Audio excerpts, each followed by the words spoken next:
Good afternoon, ladies and gentlemen. You have tuned into the Rebel News live stream on this, a Monday, January 26, 2026.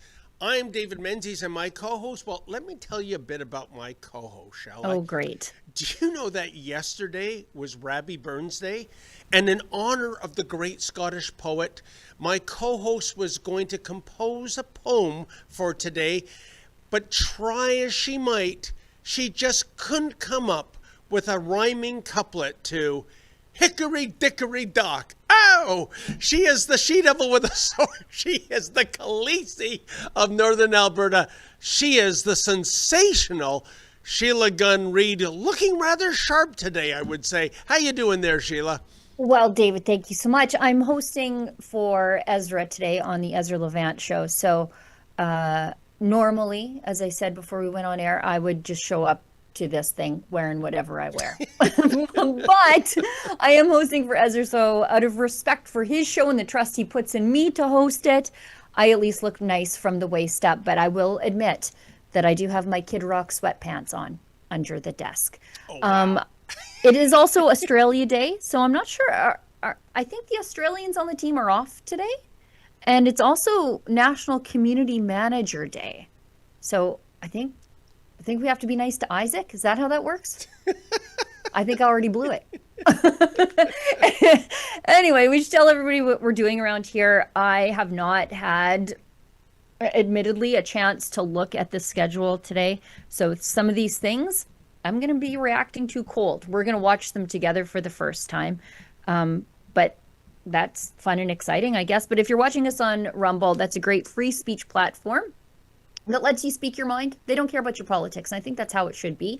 If you want to support the work that we do over there, you can leave a Rumble rant. That's their paid chat. And we ask you for this because we'll never take a penny from the government to do the work that we do around here. Every story thus becomes a grant application. And if it's over the $5 US cutoff, we'll read it on air. So make it worth it. You know, if you want me to say something embarrassingly nice to David Menzies, Annalisa, you know who you are, put it in the chats. If you are on YouTube, same rules apply, but their paid chat is called Super Chat.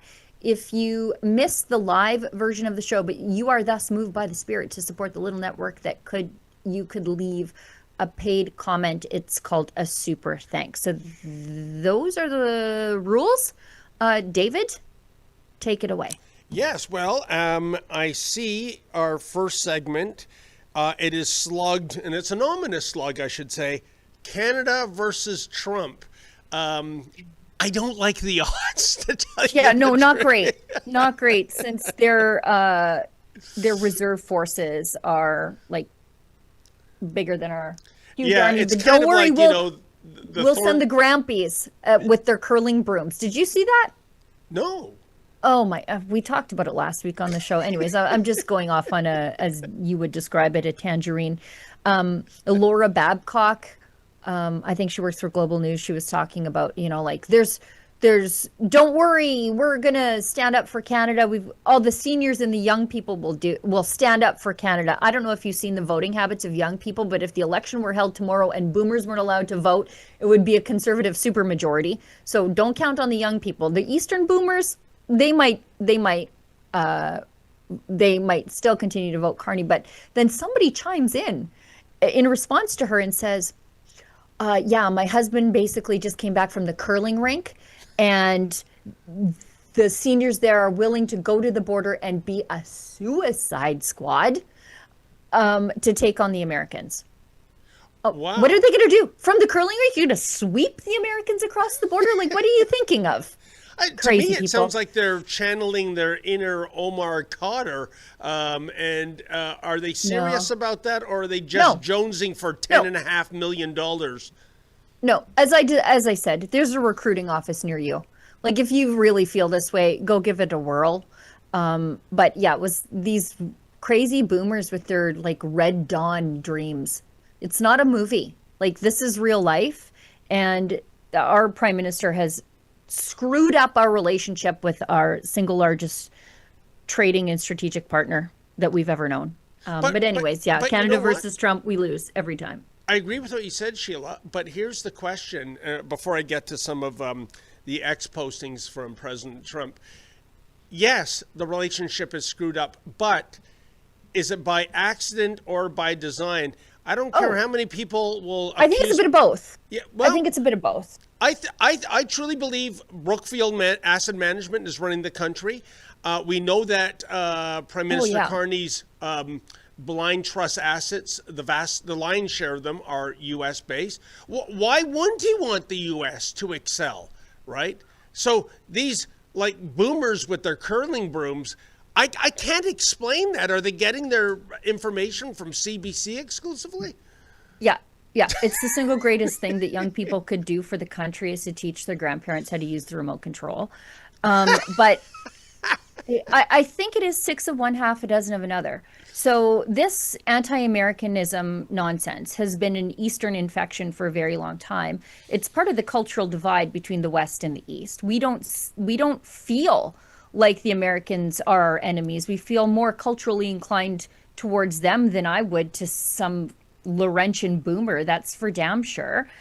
But it is the only electoral strategy the Liberals have up their sleeve right now, because they can't run on the economy, building things.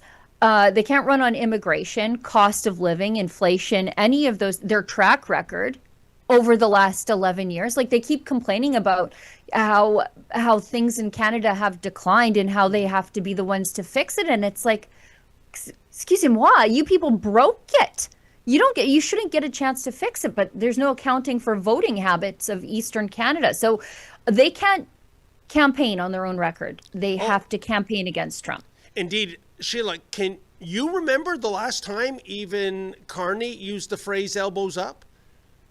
Oh, God. No, so they're not even believing their own rhetoric is what I'm getting at. But anyways, why don't we go to President Trump's first X posting?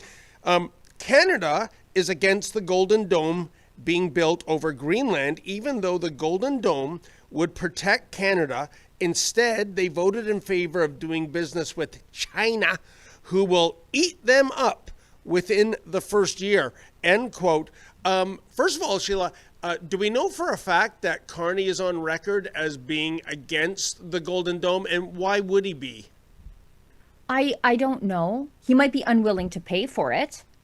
Oh. Because it comes with a large financial obligation, and as it should. We shouldn't be just not contributing our fair share to our own military defense. But Sheila, we've been NATO freeloaders for decades. For sure. Yeah. For sure. And we continue to be, despite Carney's promises. He didn't meet the end of 2025 NATO obligations either. If I were Donald Trump, I'd ask for the money up front on the Golden Dome. That's for sure. At least take a good deposit down. But he's not wrong. We opted to do business with China. I wonder how the Five Eyes partners feel about that, by the way.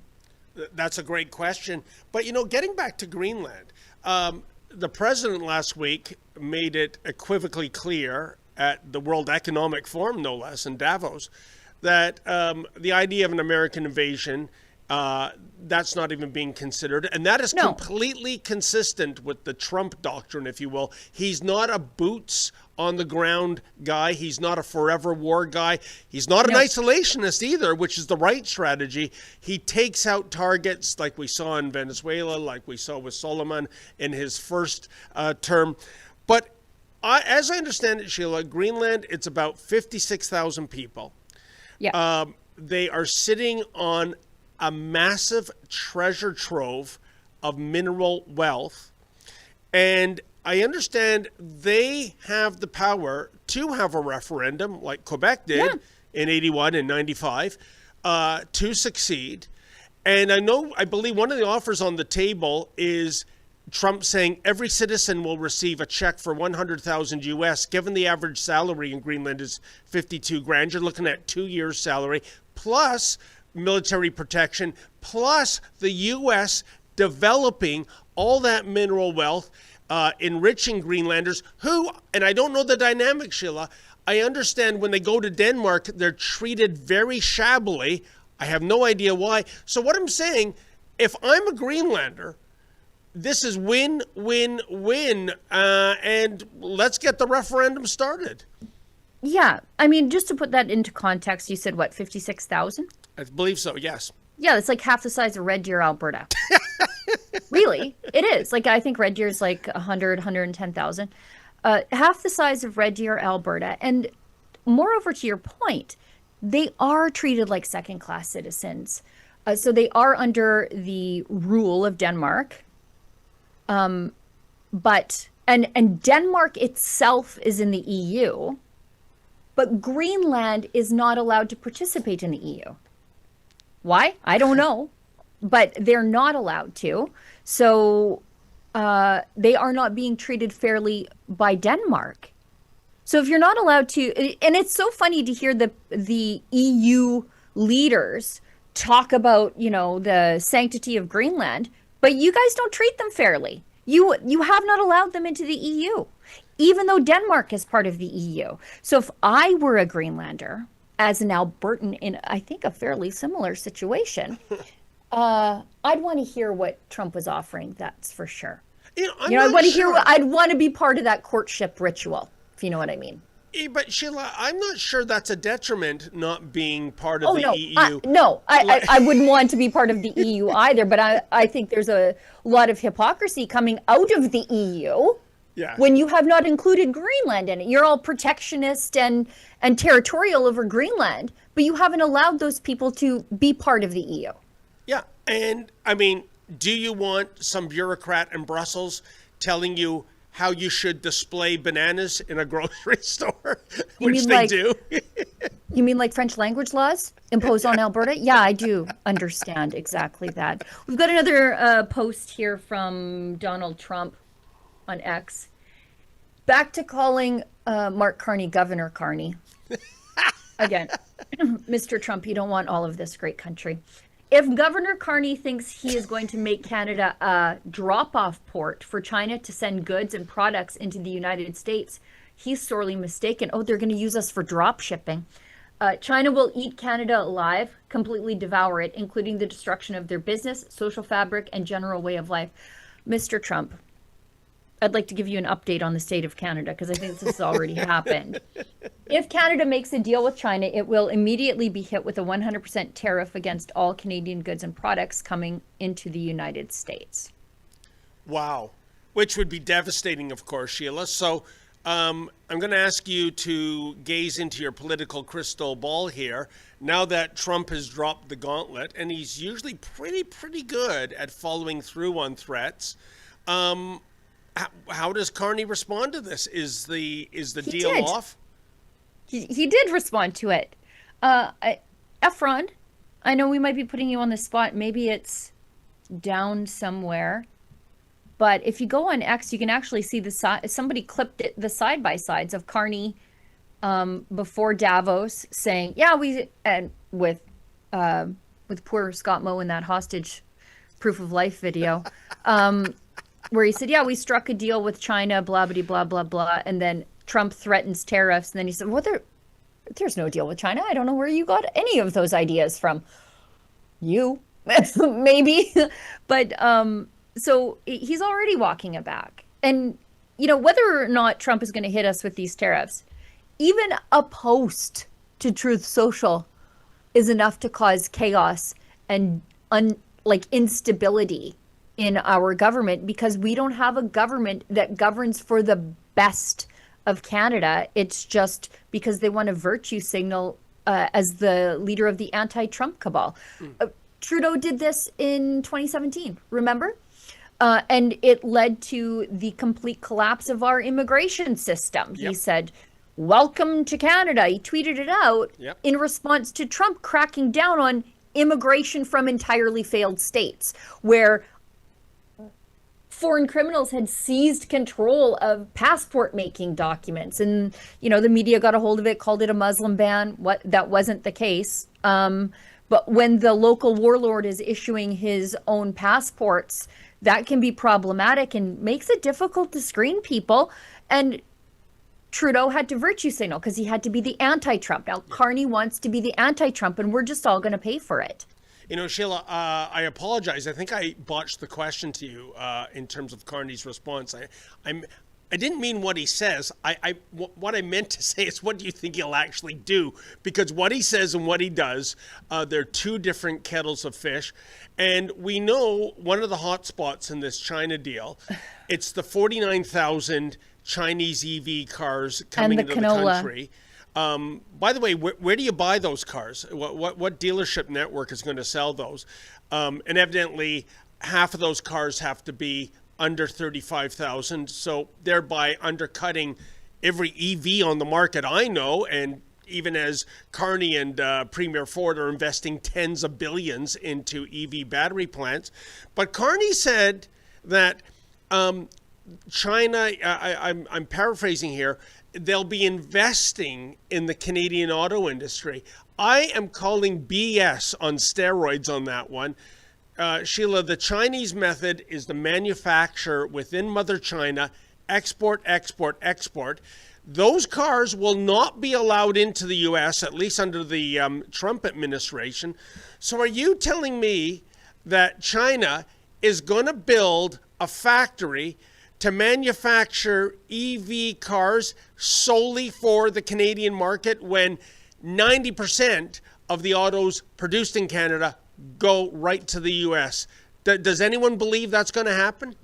No. And to answer your question, what's Carney going to do? Just more nothing. Like, what has he done? Like, what actually has he done? Besides constantly fighting with the Americans, what has he done? What has he built? What has he pushed forward? Really nothing. So, Sheila, here's the big question, and I'm going to ask you to answer it in the vein of being a psychotherapist for my beloved Lady Menzoid, who every time I see her on her tablet, she's having conniptions and she's screaming, "Who are these people?" The people that are saying elbows up and I stand by my prime minister 100%. How are so many people buying this? There's no there. I don't know. I don't know. I'm an Albertan. I don't understand. And hopefully none of these people will be my problem in 2027. Yeah. Like every time Carney opens his mouth, a little baby separatist is born. A separatist angel gets its wings every time Carney fights with the Americans. Like at the entire World Economic Forum, none of the leaders there said, we need to fix this with the Americans. They were all about fighting the Americans. Mm-hmm. But none of them have economies without the Americans. None of them thought we need to repair this. We need to figure this out. It was all about being confrontational and even antagonistic with the Americans, as Mark Carney found out in Trump's speech. And yet it is Canada that has the most to lose, Sheila. 'Twas ever thus. We had a great relationship trading-wise, as well as other factors, with the United States.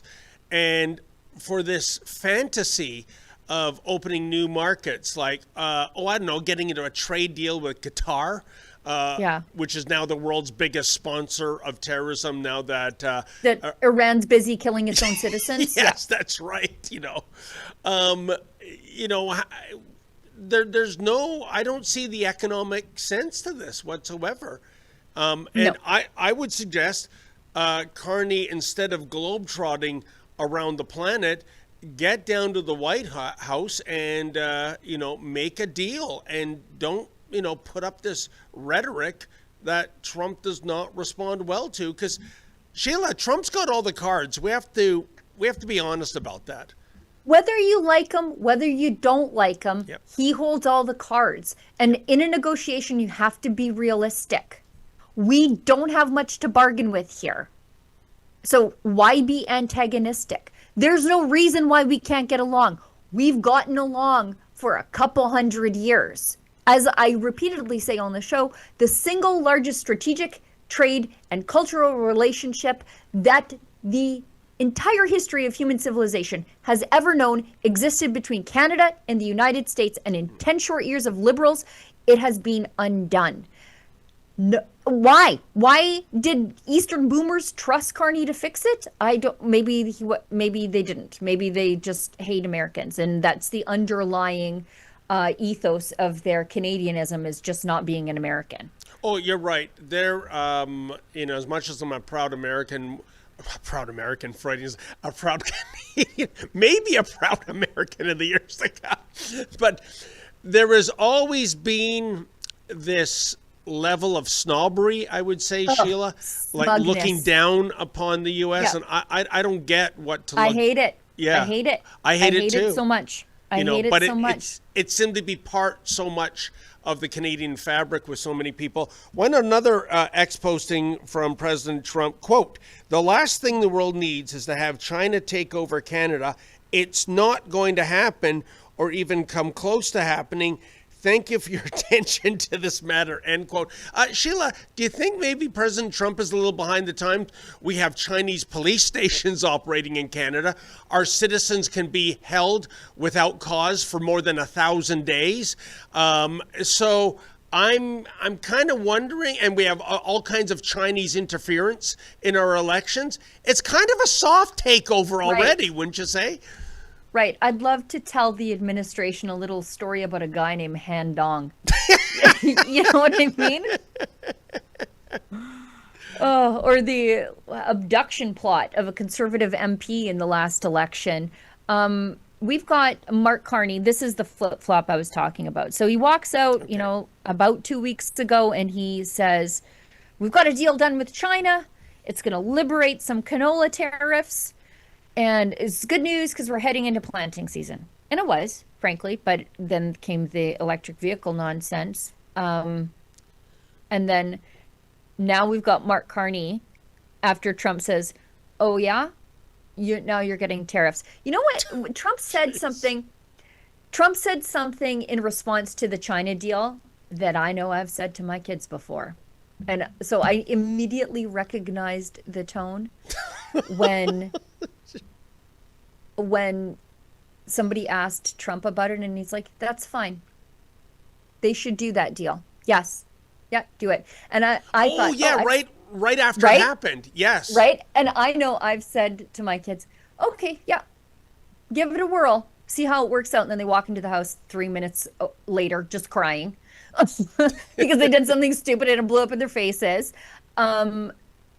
Because sometimes people have to learn the hard way. And Trump, that tone was, "You're going to learn the hard way." And I guess now we are. But Mark Carney's saying, "You know the thing I said about getting a deal done with China? Totally didn't. You didn't hear it." So let's watch. How are you responding to Trump's threats about 100% tariffs?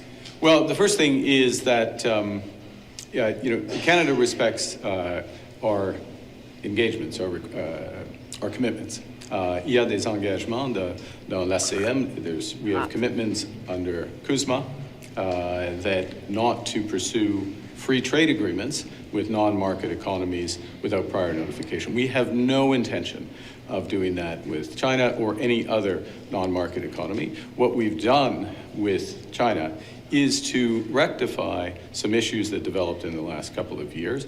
In many respects, we're going, to use the expression, back to the future with respect to EVs, with respect to agriculture, with respect to fish products and other food products, but with additional protections. So, for example, back in 2023, we didn't have a cap on the number of EVs. We didn't have a requirement for a large proportion of those EVs to be affordable, highly affordable EVs for Canadians. So it's entirely consistent with CUSMA, with our obligations, which we very much respect under CUSMA and will continue to work that way forward. Sheila, he lost me when he said "Back to the Future." What does he mean by that? Invoking the name of a beloved 80s sci-fi comedy. I don't care how affordable those EVs are, by the way. I'm not buying one. I'm never buying one. And David, would it work in today's weather in Toronto? Oh, wow. You'd be getting a real haircut on range. That's for sure. When it's like minus 14, lows of minus 25, all the snow, what have you. No, 100% Sheila. And, don't even get me off on a tangerine about EVs. I mean, you said Toronto. How much of Toronto is urbanized apartments and condos, underground parking? How many of those parking lots have chargers? They don't. Where do you plug in the thing? That's a huge problem, right? And for going out into a rural community, it's even worse. So I think EVs work for some people, but why not let the market decide? Right, exactly. As They're I out there understand, already. Pardon me? We're not buying. The EVs are out there. Nobody's buying them for a reason. But the Quit trying to 2035 incentivize it. mandate is still in place, isn't it? Right. Right. Which is a fantasy. right. Yeah. Right. So, Anyway. anyways, but what did I listened intently. Again, I still don't know what he said. yeah. That's how I feel with all of his speeches.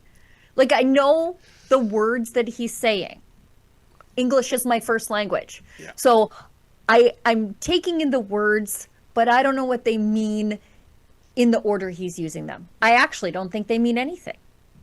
Yeah, I'm having a flashback to the early 80s. The Toronto Maple Leafs smuggled a goalie out of Czechoslovakia by the name of Yuri Sira, could barely speak English. And then the Leafs got another Czech player, and I'll never forget, I think it was Dave Hodge was having an interview where Yuri Sira, who himself barely understands or can speak English, is acting as the interpreter. Anyways, the question and answer routine went as you'd expect, which basically the host was saying, what kind of car do you drive? And by the time it comes back in translation, the answer is, my curtains are green. Okay, Yeah. so when I hear Carney, I don't know what I'm hearing here, I don't know. right? Like with Trudeau, I didn't understand the social justice jargon. Like I knew the words that he was using independently, but in the order he used them, I didn't know because I don't understand social justice gobbledygook. And now with Carney, I don't understand this. I understand Trump because he always says what he means. I know we have to sort of hurry along because we're half an hour into the show. Let's go to the snap election stuff. Do we want to do that one, Efron?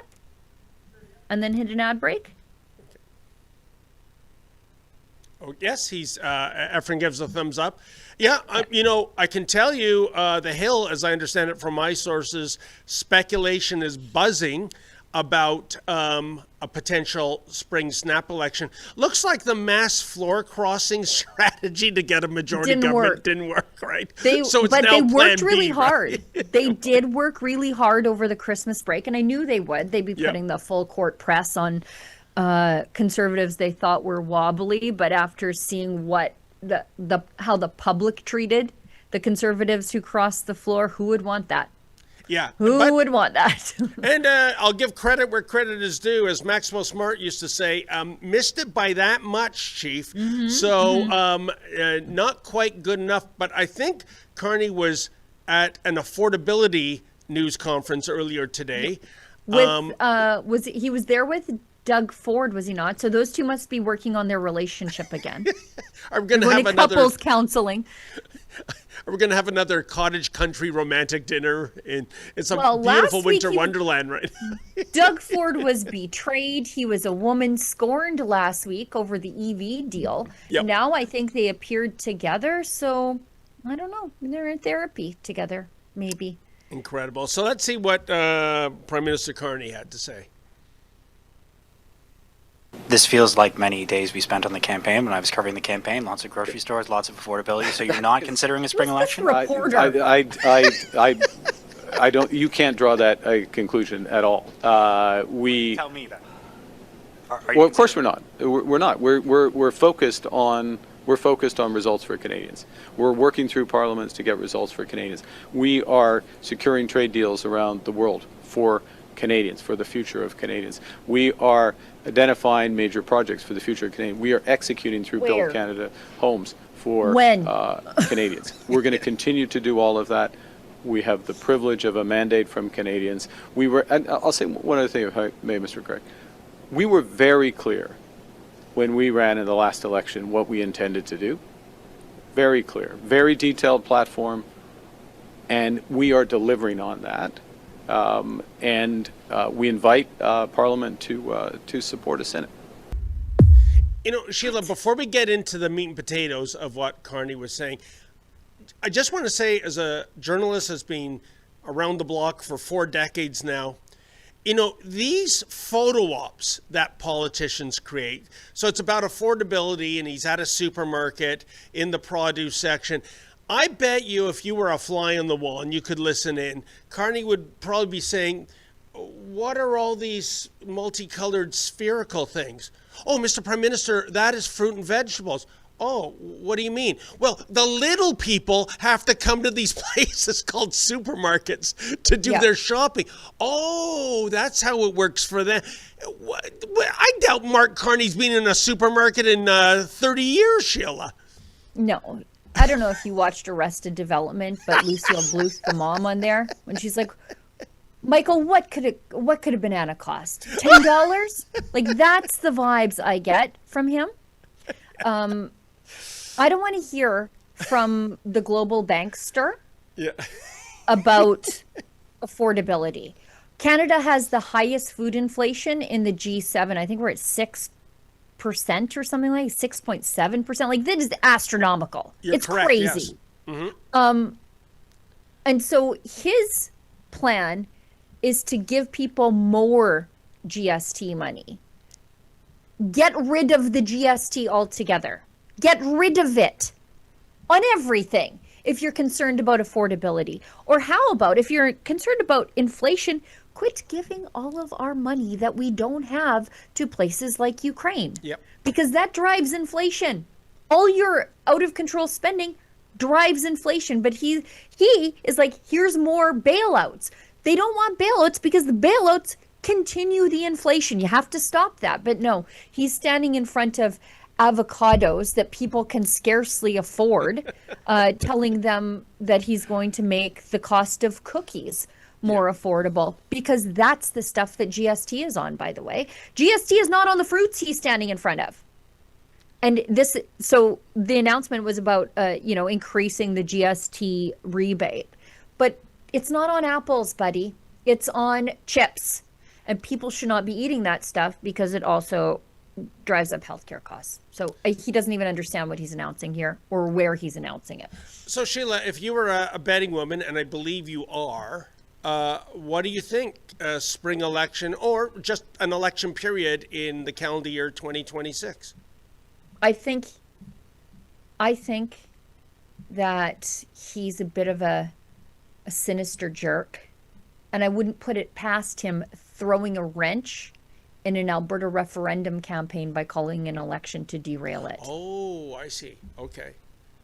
Because then Albertans would be forced to choose between staving off some sort of liberal sweep or leaving. Now, but we're getting into the department of four-dimensional chess here, Sheila, because if Alberta does become... I know, it won't be our problem. It won't be our problem, but a lot of the, maybes would probably become no's because... Well, I'll tell you whose problem it becomes in a real big way is the Conservative Party of Canada. Bingo. Yeah. Bingo. And as much as, I don't have a lot of love for the Liberals, I think the biggest proponents of no will be the Conservative Party of Canada, because they never win again without us. Correct. So they've got skin in the game. In fact, you might want to argue that Carney has more motivation to let Alberta succeed, wouldn't you? No. Every time he opens his mouth, I put a loonie in my little jar where I'm saving to build a bronze statue of the great separatist leader, Mark Carney, on the steps of the new legislature in Lloydminster, because he talks about China and it's like, oh, I guess there's another separatist, and he talks about net zero and I guess there's another separatist, and he fights with the Americans, there's another separatist, he wants to grab our guns, there's another separatist. So I mean, right now I think at this point he's just leading the separatist movement inadvertently. There you go. Sheila, I think we're at the halfway mark, so we must take an ad break, and we'll come back on the other side with more talk about Alberta and Quebec separation. I think it's more real in Quebec than it is, in Alberta than it is in Quebec these days. Okay. Yeah. And lots more. Okay. Stay with us. You like the Gun bans make great distractions. Trudeau may be gone, but Carney has picked up his same We rhetoric. will quickly, and I mean quickly, reinvigorate the buyback of Hunters, collectors, competitors, and defenders of tradition are still being targeted, while criminals run wild under Liberal policy. But we are fighting back. Join us, Canada's National Firearms Association, in defense of freedom. Hey everybody, I'm Lee Smerlin. I want to tell you about a darling little book I wrote for these crazy times, where truth and reality are now optional. On a wide open prairie farm lives Buck, a loyal and gentle horse who's good at just about everything. But one day his well-meaning barnyard buddies start filling his head with big ideas, like maybe he isn't a horse at all. Maybe he's a rainbow unicorn. Buck tries to keep up, but something doesn't sit right, and eventually he remembers the one place where truth isn't confusing and love isn't conditional. Home. Because Buck's family knows him best. They know he's not a unicorn. He's a wonderful horse. Strong, steady, and perfect the way he is. And that love gives him the courage to ignore the noise and just be himself. Buck the Rainbow Unicorn is a prairie fable for our times. A gentle and charming story that helps little ones understand that who they are is enough, and that the people that love them most aren't the ones trying to turn them into something they're not. Share this story with the little ones in your life just in time for Christmas. It's a book to spark discussions and remind them that home is where the truth lives, and that they are loved just the way they are. Get your copy today at bucktherainbowunicorn.ca. You like the hat? Me too. Same strong message about making Canada great again, but in a really cool color, black and gold. There's other colors available, and it's an all-Canadian site. So if you want to signal your tribe or trigger a Liberal, go to mcgahats.ca today. So Sheila, right. just to wrap up briefly on separatism, I had the lovely Alexa Lavoie in the studio last Friday, and she agreed with my assessment. I believe that separatism is more real in Alberta than it is in Quebec. Quebec had its chance, I think 81, 95, I hope I have the years right, lost, not by a big margin. I would argue in the decades of immigration into Quebec, the demographics are such that there is no appetite for separation. And I saw there was a poll, 3 out of 10 Albertans are it's way higher. pro-separatist. It's way higher. I was going to get your believe that. assessment on it. But what I found amazing in the National Post, Sheila, we have an article, Why Quebec Separatists Are Embracing the Trump Factor.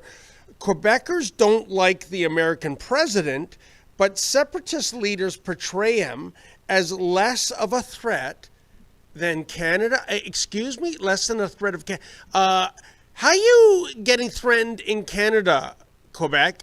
Supply management? They get everything they want. Yeah, transfer payments.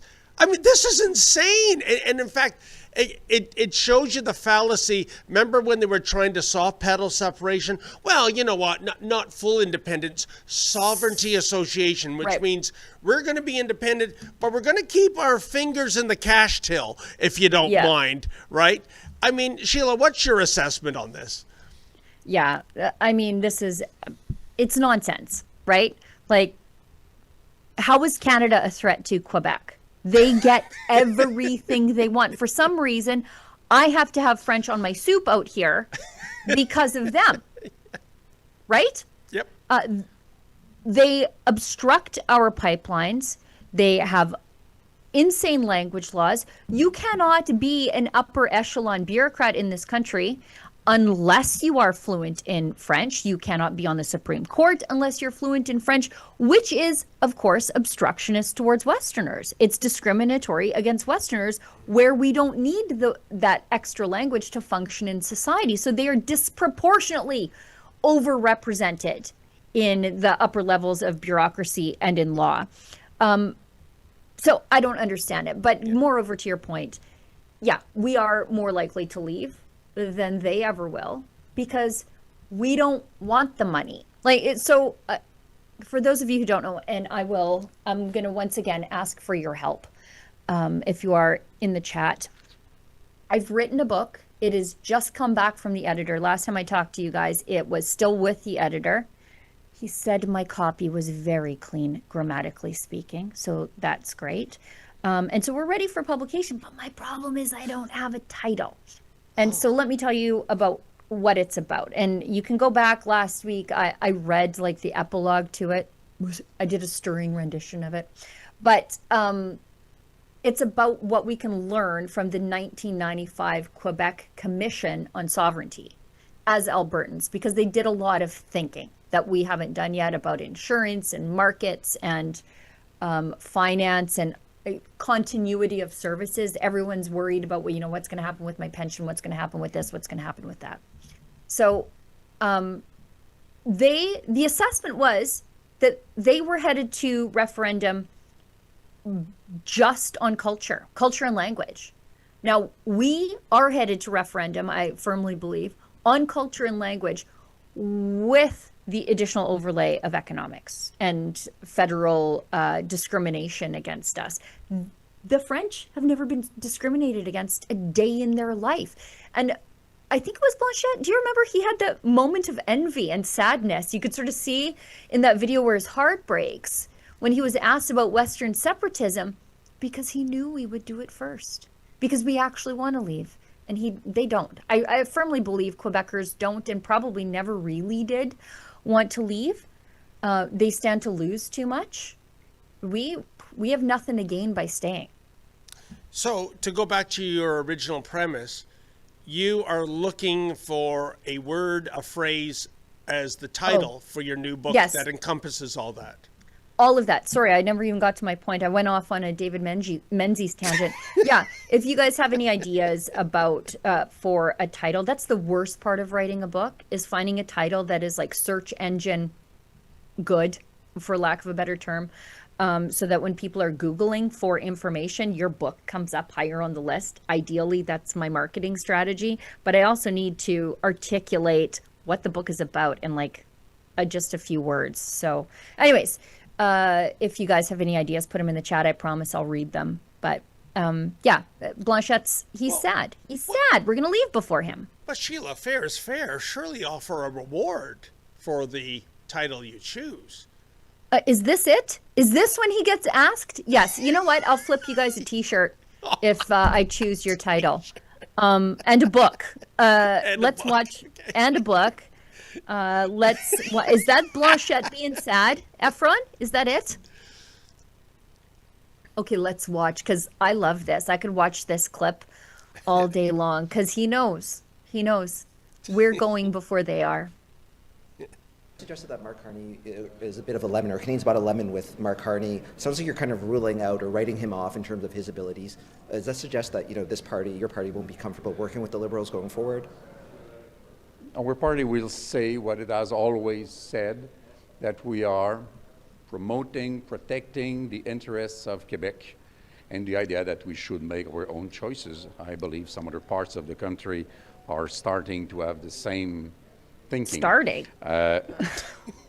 They refuse the possibility of having a support from us with very clear conditions, and then they refuse the possibility to go through the whole process with a partner up to the end of it. So they will live the same anxiety that we have seen this morning with the Prime Minister and Mrs. Joly and Mr. Champagne and who else? Because at each step of this long process, including the committee, they will have to start all over again because they were not good partners for anybody. They exploited the momentary weaknesses of everybody, and this is not how policy should be done. So I believe it will come bite their ass. Bite their ass? I don't think that was the right clip. There's one where he's asked very specifically about Alberta, and you could see he's sort of biting his lip because he knows deep down we're getting out of here before he ever is. Well, if Efren can find that. And by the way, is that a matter of fact, Sheila, you kind of winced when I mentioned that one poll that came out showing 3 out of 10 Albertans being pro-separatist. Do you think the number's actually really much higher?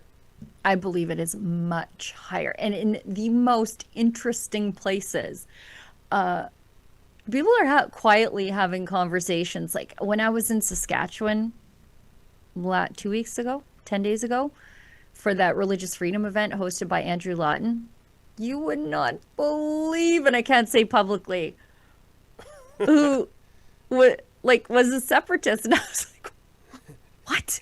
You know, I'm a journalist, right? But I'll just keep it to myself. But yeah, it's people. Is it more prickly than bite your ass?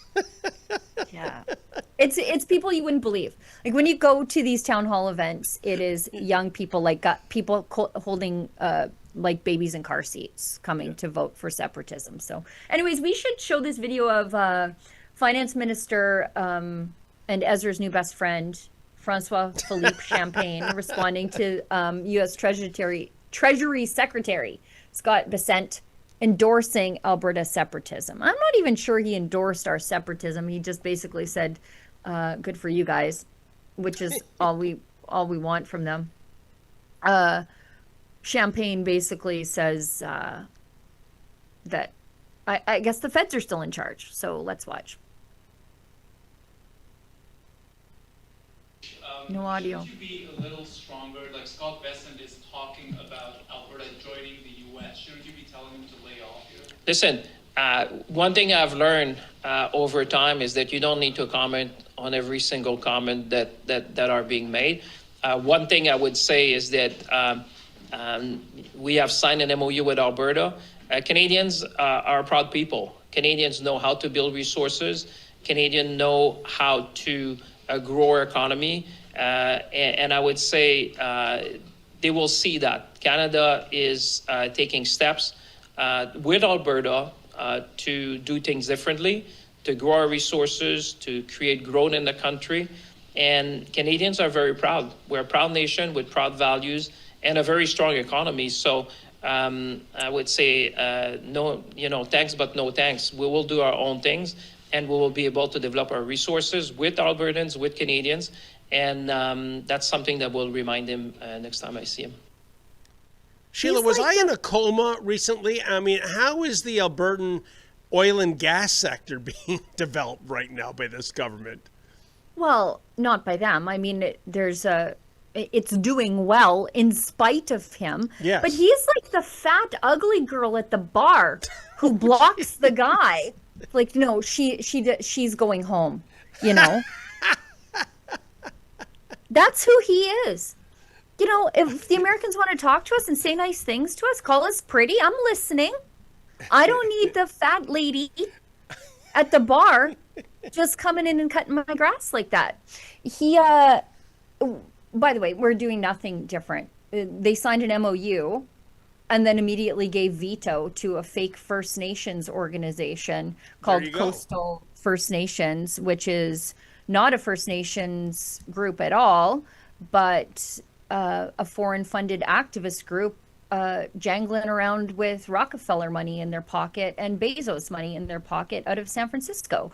So and then gave Quebec a veto also. So yep. Nothing's changed. The MOU was just a piece of paper, and the day it was signed, we were in the room, and I was looking at Ezra, and everyone around us seemed real excited, and I was like, they read the same thing I did, right? Like, yep. This doesn't mean anything. I know. So anyway, we found the aforementioned, much promised bloc leader, Yves Francois Blanchette, being bitter about Alberta separatists.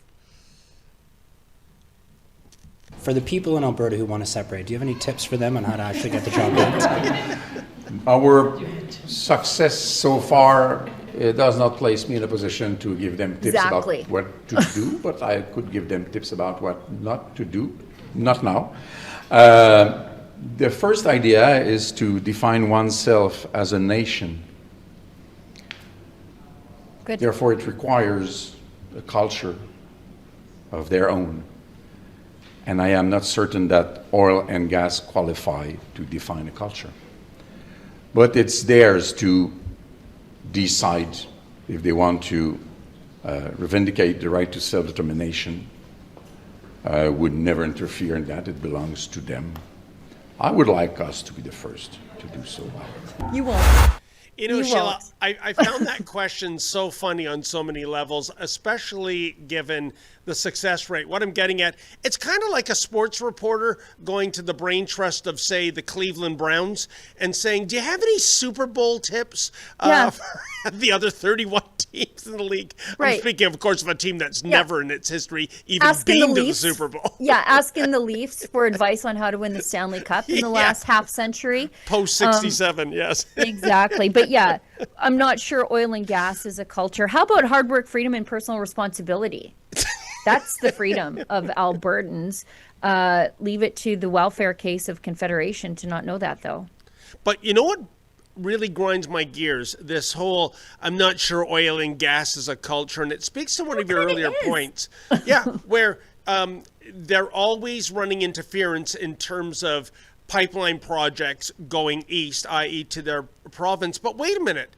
Quebec doesn't have some mandate of being 100% EV vehicle in the future, or riding around in bicycles. They import Saudi oil, right? Yep. So that's okay. And I mean, and if there's a difference, there's a big difference, Venezuelan. folks. Read Ezra's book, Ethical Oil, about what Canadian oil producers, the bar they have to rise to versus those in the Middle East. So, yeah, we're against you profiting, but we're not going to give up oil and gas. Oh, no. Right. That is absolute blatant hypocrisy.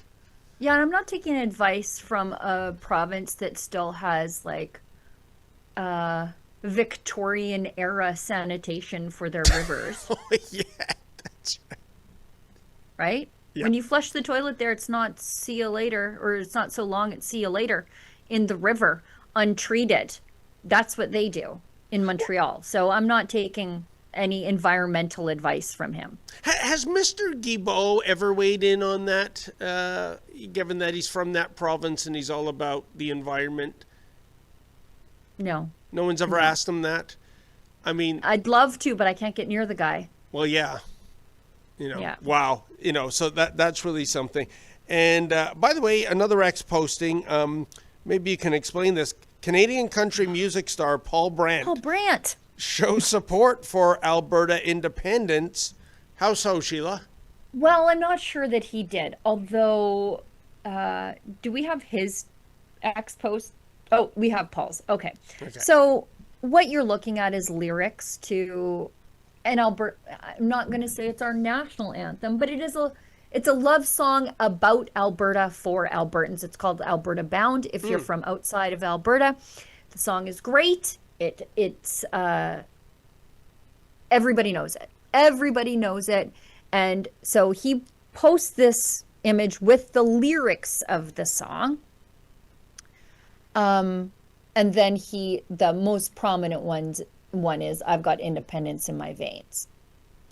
Now, is that a nod, or is it just the lyrics to the most popular song he's ever done? I don't know. I'm not a conspiracy theorist. But I also know he works with the provincial government on their human trafficking campaign. Oh, okay. So I don't know how much of a separatist he could be while also simultaneously working with the Alberta government. Maybe this is just like his winky wink at the rest of us. I don't know, but I do know that he does great work to combat human trafficking. Now I get it, because at first I was a little mystified, because when you think about it, Sheila, the title of the song, Alberta Bound, well, that means people coming into Alberta. Separatism means Alberta getting out of the Federation, right? So it's Alberta not bound. What would be the opposite of bound? Unbound. Unbound. There you go. Okay. I think let's get into the other headliner, and then we've got some chats, and we'll wrap it up, because I have to finish Ezra's stuff and then finish the rest of my own stuff. Right. What was the Foodbank usage? This article from CTV News. Sad story. This, when you've got someone like Champagne bragging about how great our economy is doing while we've got 6 point whatever it is in percent food inflation. We've got Mark Carney standing in front of the avocados that nobody can afford. This is the reality on the ground. The CEO of Foodbanks Canada says the country is facing a food insecurity crisis that can no longer be treated as a background issue, as record numbers of people turn to food banks across the country. In an interview with Power Play host Vashi Capellos, Kirsten Beardsley says she plans to bring the voices of millions of folks across the country who use food banks to a meeting with Prime Minister Mark Carney and his federal cabinet. Make sure they don't tell you how great everything is. Foodbanks Canada report found in March 2025 that there were nearly 2.2 million visits to food banks in Canada, double the monthly rate from 6 years ago. That's atrocious. She said it took decades to reach 1 million visits in a month, and now it's taken half a decade to double that. This is a tragedy. Sheila, the fact is the numbers are off the charts. I remember going to a Pierre Poilievre presser during the election campaign in Northwest Toronto. That particular food bank, I'm going by memory, I think in the space of 5 or 6 years, usage had quintupled at this particular Northwest Toronto food bank. That is unbelievable. And the other anecdote I heard was the fact that just a few short years ago, people who were donors to the food banks are now users. Recipients. Yeah. This is shocking. It's atrocious. And the Liberals, we've got to fix the poverty rates in this country. You guys did it. You did it. You have been in charge. Point to me to the person who's been in charge of this, Liberals. It's you guys. And it mostly the same people in cabinet from the very beginning. Yeah, you're right. I mean, it's. I won't go off. I think I'm going to write a commentary on this particular issue. You should. Which is the scam of going to bat for affordability, both with our government, our federal government here, and with blue state governments in the United States. Because what you get is the opposite. Let's do just one more clip. I want to show this one. It's the Wob Canoe clip, Efron. Because if you watch the hand wringers in the mainstream media and the pundit class, they say that even if an American even remotely remarks on the prospect of Alberta independence, it's foreign interference. But here we have Wob Canoe, Premier of Manitoba, weighing in on what's happening in Minnesota for some reason, and CTV asking him about it for some reason. Like, what has it got to do with anything? But I guess because they butt up against each other. So why isn't this nothing except that they border each other. Big deal. Right. Yeah. So let's watch this and just drink in the hypocrisy of these people. It's unbelievable. What is happening in Minnesota is outrageous. And I reached out and had a back and forth with Governor Walz yesterday just to offer support and let him know how that looks for us. We just want the thing to get ratcheted down there. This is one of our neighboring states. This is an important trading partner. We have big Manitoba businesses with a lot of operations in Minnesota. Let's get back to normal. Let's get back to an America, not just as a reliable trading partner, but an America that doesn't have military operations being carried out in large, important cities. Again, I think that Canada has to speak with moral clarity right now. We all want to have good business relations with the U.S. We all want to have good business relations with the rest of the world. But we also have to do that while being proud of the flag. We also have to be proud of who we are as the Canadian peacekeepers that we have been over the years. We also have to be that beacon for human rights, especially at a time when global powers are taking a step back from being the champions of human rights. So I know there's going to be a lot of business voices across the country saying just, keep your head down and do a deal at all costs. But I think the average Canadian knows that we want more than just business as usual. Yes, we want strong economic relations. Yes, we want strong economic ties. But we also want to be able to look ourselves in the mirror at the end of the day. And let me guess, Sheila, there was no pushback from the host regarding those comments. But, in a way, Canoe is right about something. The first part of his statement, what is happening in Minnesota is outrageous.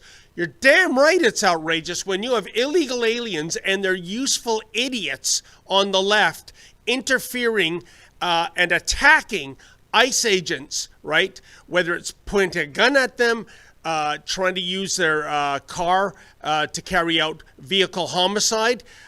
You're right. That is outrageous. And I'm sorry, 100 out of 100 times, if you are engaging an armed member of law enforcement with the intent to take their life, you are going to get shot. I guarantee you that.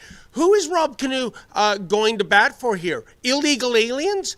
The Somalians scamming the system to billions of dollars? I mean, it's absolutely perverse that the biggest funder of the Al-Shabaab terrorist organization in Somalia is the Minnesota taxpayer. Is that who Premier Canoe is going to bat for? That's exactly who he's going to bat for. Now, Rob Canoe said some true things there. But first I want to point out that Winnipeg is the second most dangerous city in the country. So mind your own business. You've got a lot of problems in Manitoba that you need to deal with.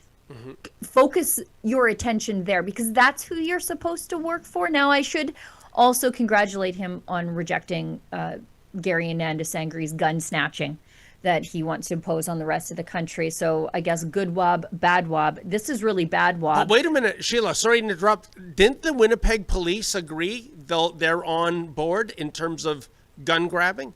While the provincial government is saying we think this is a waste of resources. Yeah. But just moreover to everything that Wob said there. Everything that Wob said there should be said about China. Yes. Not about the United States. That we shouldn't be pursuing a trade deal at all costs. That we should care about human rights. The Americans have a constitution that acts as a restraining order against the government. In China, they are forcibly sterilizing Uyghurs, rewriting the Christian Bible, and they have concentration camps where they make your Nikes. So maybe all his concerns about human rights and trade deals should be directed at China in the deal that Canada is doing, not doing, then not doing with them, instead of at the Americans for simply enforcing the law in Minnesota. Yeah, and maybe the reason why there is so-called big military operations being carried out in cities is because the last administration let in anywhere from, the range is 8 million to 21 million illegal migrants over the course of 4 years. So there's a lot of people there that aren't citizens. There's a lot of bad guys there. Maybe that's why the federal government has to come in to blue cities and blue states to enforce the law because it's not being done internally. Efron, please. I'm putting you on the spot again, and I know we're over time, and I've been complaining that I have other things to do today, but we must watch this together. We have to. Oh. Tim Walz. Oh, no. At his mansion with the bullhorn, giving advice to the anti-ICE protesters. Oh. Efron, are you able to find that? It's so perfectly liberal that it's almost shocking. Like, it feels like it was made in a lab. Like, if somebody made me an AI meme of this, I would be like, oh, that's cute, that's funny, haha. But it's real life. Tim Walz is in his gated mansion. This is it. He's at his gated mansion with a bullhorn. He, of course, won't let the people into the gates because he knows that that's a bad idea to let a bunch of criminals inside of your community or your home, right? Which is sort of what the American government is doing, putting up a metaphorical fence but he's behind the gate in his gated home giving advice to the lawless crowd outside. Let's watch. Served on the China Commission in Congress, ironically enough as co-chair with Marco Rubio. We used to bring in Chinese political prisoners, and we would ask them, when we speak up and call out your government, is it bad? And they said, well, in the short run it's bad because they torture us. But if you don't speak up, they will torture us and forget about us. Right. And the idea is right now is we have to be speaking up. Yeah. We have to call it out. Yeah. You are doing everything, and our neighbors are doing everything. And I can't stress enough on this. We're winning it because we're doing it with Minnesota grit, Minnesota humor, Minnesota decency. Yes. Oftentimes talk about this, and I know people are discussing this a lot. I spent a lot of time with John Lewis on nonviolent resistance. Okay, that's fine. Why do you have a gate, Tim? Why do you have a gate? Why, Tim? Why do you have a gate? You couldn't even come out from behind the gate to talk to the crowd because he knows that they're lawless, crazy people. Sheila, what is it about Minnesota? I mean, seriously, I know they call it the land of 10,000 lakes, but what's in the water? I'm even going back to 1984 What's here. What's not in the water? We have to start medicating the water in Minnesota.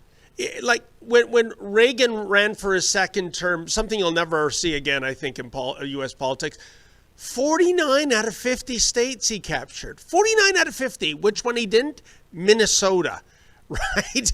I don't know what it is that it's this, hotbed of liberalism. Certainly no one's moving there because of the weather. And for that matter, the Twins, the Vikings, Timberwolves, and the Wild, y'all suck. There. Before we wrap the show, I guess we have a message from Rumble Wallet. Okay. So I should read that. Then we'll get to the chats and we'll wrap up the show because I got to get the show in for Efron. They can cancel your accounts, freeze your cards, decide what you're allowed to buy, say, or support. As a Canadian, you know this to be true. Big banks and financial institutions have total control and they use it. That's why financial independence matters more now than ever. Introducing Rumble Wallet, a wallet built for real freedom.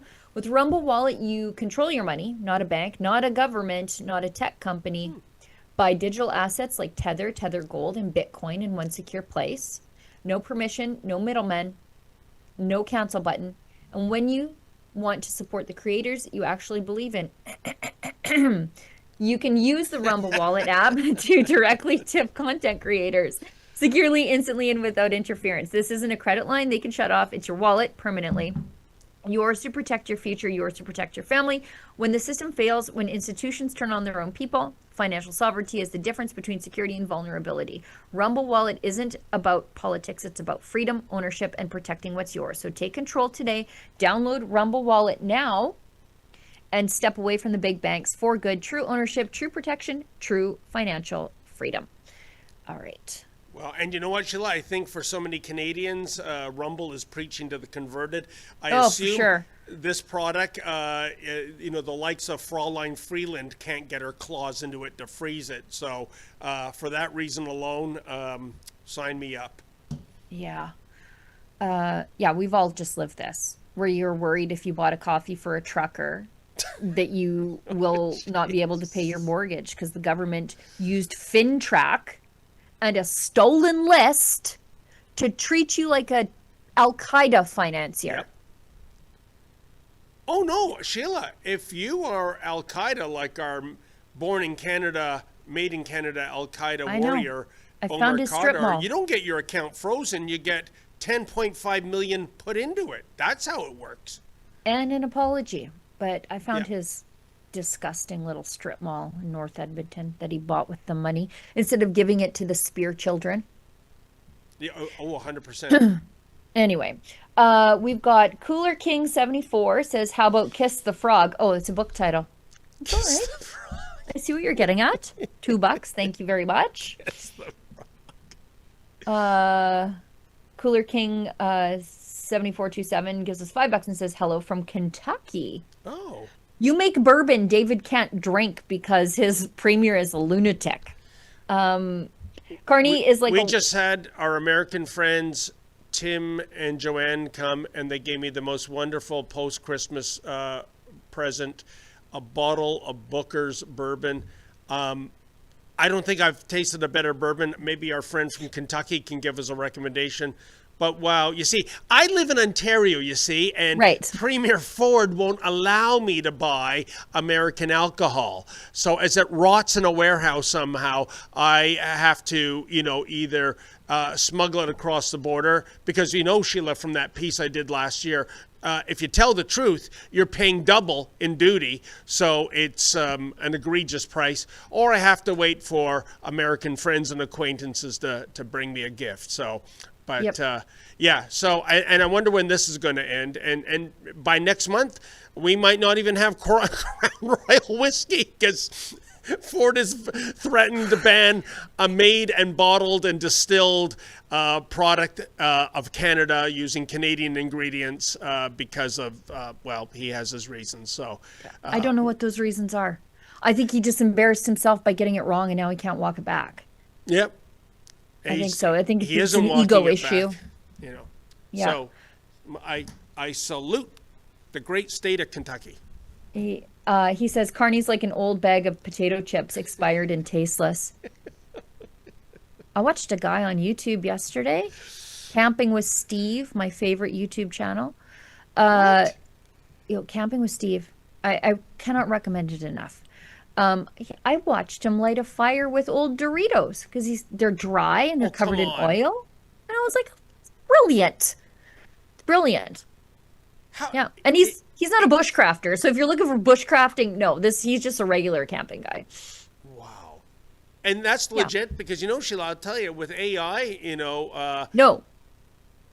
It's true. Steve did it. This is like a video from 6 years ago. So there was no AI involved. I'll look it up. Camping with Steve, right? Camping with Steve. He's from like east of Edmonton. He's got 2 million YouTube subscribers and he just camps. Wow. It's great. You just need your brain to just check out and watch a guy just living his best life. He never grew out of making forts in the woods as a kid. I think that's sort of the vibe that I get from him. Anyways, enough of that. We'll wrap up the show. Well, Sheila, as I've said before, my guilty pleasure on TV when I do get a chance to see TV is Naked and Afraid. I enjoy Naked and Afraid. But I'm a very modest woman.